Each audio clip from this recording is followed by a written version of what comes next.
Një nga shprehjet e prindërve apo gjyshërve tanë që s'ta ka bërë kurrë sens në rini ishte partneri të jetës shih familjen. Se familja tjetër kishte pasur një aproqim tjetër kundrejt marrëdhënies, unë sot do isha prapë me të. Qeu te ky çatë të roqi. Të më ushqinte atë ndjesinë e vetmisë që kisha. Pastaj vjen goditja.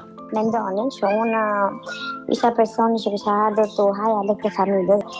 Unë nuk i hënga lekë të familjes, po mbaj familjen e tyre. Mënyra po më mësonte mua se si do sillesha para të tjerëve për të mbrojtur atë, për të mbajtur krahun e asaj, si ajo ishte më e mira dhe çdo kusht tjetër nuk funksiononte mirë. Papritur e kupton që është thjesht një lidhje toksike, ku mamaja nuk do të humb kontrollin mbi të birin. Fakt nuk kam gjetur mesazhe me një tjetër, kam gjetur mesazhe me tjamën.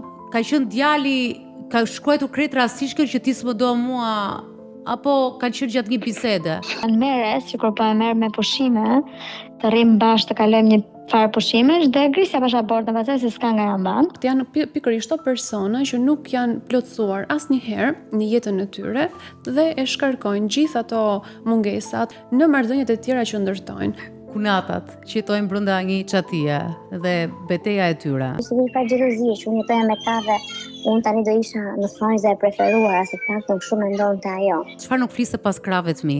Kur e denoncova djalin për dhunë, në fakt kjo ka ndodhur në shumë histori, fliste më keq për mua që të mbronte mizerin e saj. Ti ndërkohë je bekuar me një vjerë të mrekullueshme. Do të gjithë njësoj dhe i trajton njësoj dhe thot gjithmonë që kur jam në shtëpi, mendja ime shkonte të gjithë juve. Ka qenë mbështetja ime më e madhe në tërë këto vite. Kërkoni më të mirën për veten tuaj se meritoni.